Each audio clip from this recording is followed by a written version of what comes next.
It's time for City Beat, your source for all the latest news on the city of Thompson. Only on 102.9 CHTM, your radio station.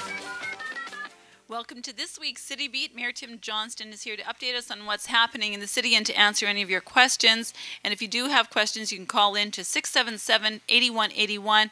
And I know, Tim, you've got a couple of items you just want to address right off the hop.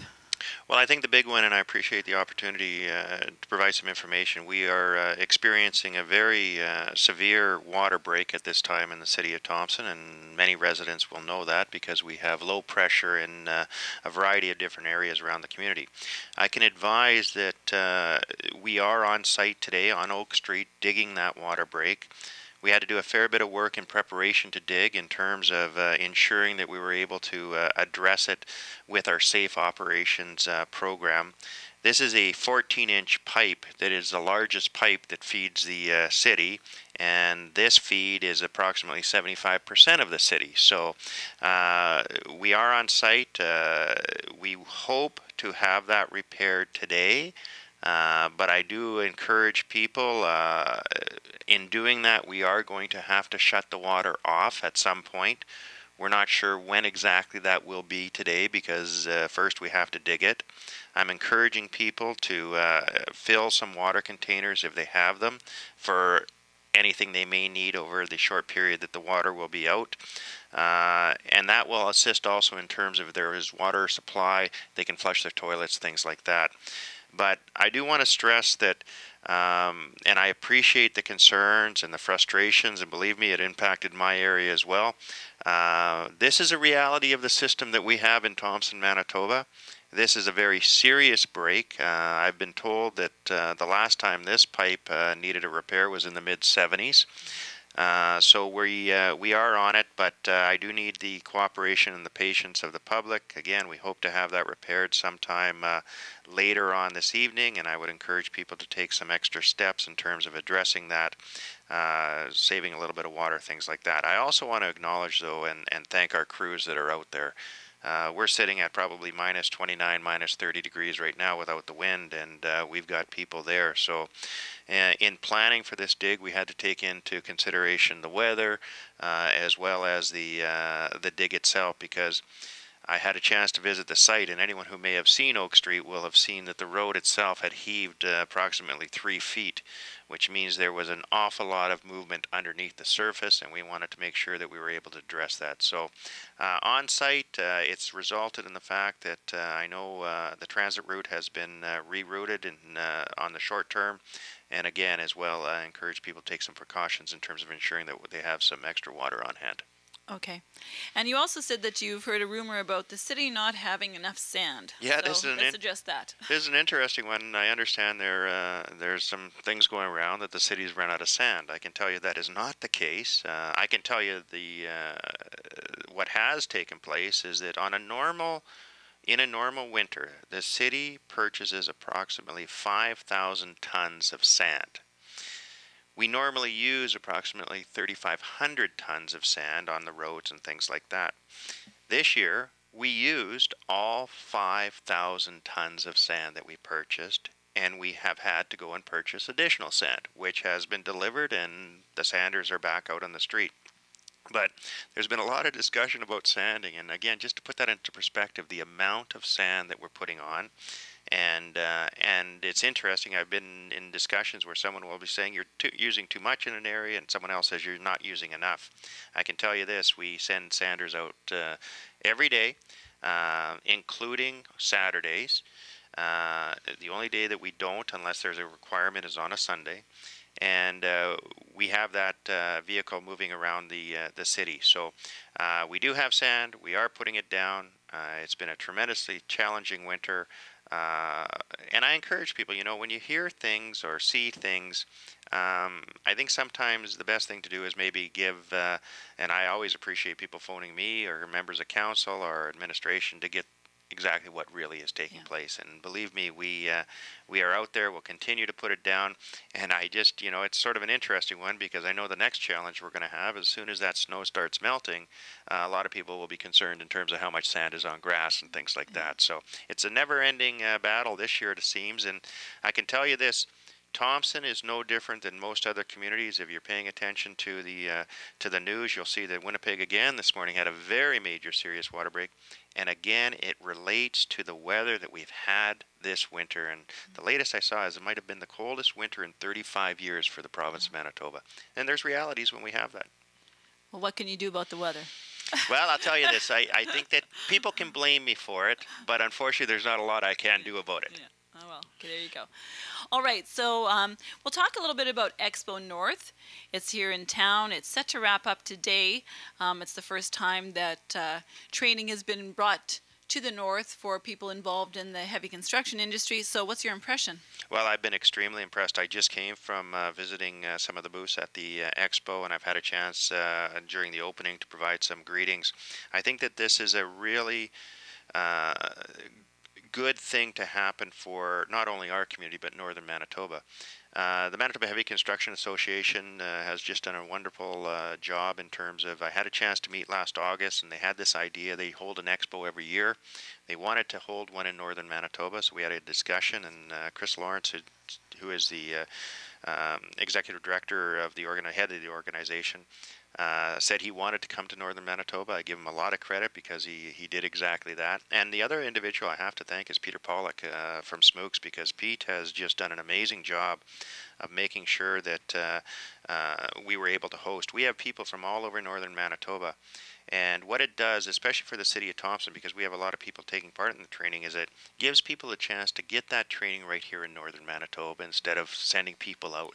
And from what I understand, and in my conversations, they wanted to try it this year. The response has been very good, and it looks like this may become a permanent thing, which I think is great for not just the safety, the education, the training, but quite frankly, in terms of the economy in Thompson, with people visiting our community that didn't do so in the past. So again, I think it's been a great event. I think the TRCC, the Thompson Regional Community Center, was built exactly for this type of thing. And I was again in the facility, and it just looks great. So it's another opportunity that, because of the facility, we can now pursue. I know I was talking with Chris Lawrence yesterday too, and he was saying how really surprised he was that we had as many registrants, 220, 22 exhibitors, and he was quite surprised too. He made a comment, you might have heard it on our news this morning, that he was surprised about the number of women who were down there, and he was really impressed. So he was saying if he has his choices, they'll be back again in 2015 and beyond. And he once again mentioned Peter Pollock's involvement in it. I know you said you had signed up for a session. Which one was it? Well, I wasn't able to attend because yesterday and we had a bit of a crazy day in the community, as some people may be aware. So I wasn't able to actually attend the sessions, but I can tell you that many of our individuals from the city are there. The one that I was going to be attending was the outdoor cold weather survival, but unfortunately I wasn't able to attend. You were doing the water break survival. Yeah, pretty much. Okay, and last week, Minister Peter Bjornson was in town on Friday, and for those who don't know, he's the Minister of Entrepreneurship, Training and Trade. So who was he meeting with? Well, we had an opportunity to meet with Minister Bjornson, and he always has been someone that's been very accessible to the city of Thompson. And so we had an opportunity to sit down with him, talk about he's got a new responsibility for housing as well. So we talked a little bit about some of the affordable housing projects that we've seen in the community. We also talked about some of the market-driven housing projects that we've seen. And one of the ones that was raised was Grayling Bay that we saw, which is now completely sold out, and will be the developments will be finalized this year. So we talked about, and I give former Mayor Kamaski all the credit in the world, because during his last term he formed a housing task force. And people often forget where we started from on some of this stuff. And housing was a huge issue, and we've worked very, very well with the province of Manitoba and to see housing developments take place, both market-driven as well as affordable. And so we stress the need to continue to address housing. And the biggest need that I conveyed to the minister right now is to really look at the seniors' housing proposal. His department has just called for a request for proposals for seniors' housing. And so I want to acknowledge the Lions Club, Nick Virgilio, and a committee that has come together to submit a proposal for seniors housing. And I think this is huge. It really talks about the evolution of our community. And for me, what it does is that often the only options for seniors in Thompson was either to stay in the home that they may have been in for many, many years, or likely to leave the community to obtain seniors housing. And what I hope this project does is give people another option to stay in the community. And so we're going to work hard, and the minister committed to his department also working hard to see if we can get this done. The time frame's short to get the proposal in, but I had a chance to sit in on a committee meeting yesterday, and they're doing a great job. Okay, and that's going to add about 30 units, I understand. Okay, and I did have a question here, and I don't want to forget it. It said, when is the city going to start to remove the snow banks from main intersections and secondary street intersections? Some vehicle is going to get in an accident creeping out into roadways. Regards, and work safe. Yep, absolutely. And this is one of the things that we've been trying to do over the last couple weeks in terms of getting to those intersections. And we've gotten to a lot of the main intersections. We're now trying to get into some of the residential neighborhoods in order to remove them. But I've got to be honest and say that one of the biggest challenges that we have is when we have a water break like we do on Oak, we're not going to be removing a lot of snow today because we have to have our crews there. So it is a priority. Wayne Kaversky, the director, had indicated earlier in the week that this week and next week we're going to concentrate on moving some of that snow. Okay. So people have to understand, I guess, that it's not a separate staff that handles this. Not just one crew does water main breaks, one crew does snow clearing. It's the same crew. Yeah, we move our resources as we need them based on the priorities and things like that. We certainly have some people dedicated to things. So, for example, we have the sidewalk plow dedicated on a daily basis. We have the sand truck dedicated. But a lot of the other equipment, especially the heavy equipment, is used for the same sort of things. So the loaders, the trucks, things like that. So again, it's the allocation of resources, but we've absolutely identified that need. We've tried to get some of the major corners, especially those around the school zones, and we're going to try and push again a little bit further. And part of that is, in all honesty, because if we can remove the snow now, it also saves us a huge amount of time in the spring from removing some of the gravel that we know is in that snow on those corners. Yeah, exactly.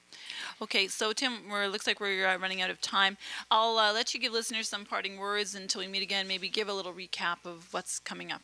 So just we're coming to the end of February, believe it or not, which means Winterfest is winding down. I know there's a number of events still taking place. Again, February was Heart and Stroke month, so I encourage people to support that worthy cause.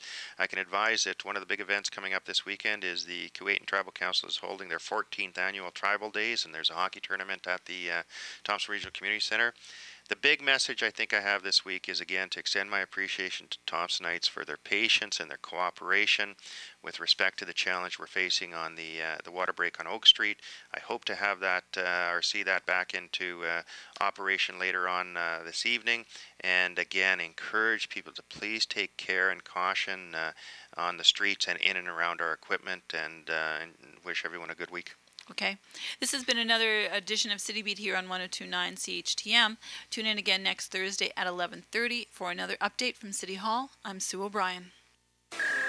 City Beat will be back next Thursday morning.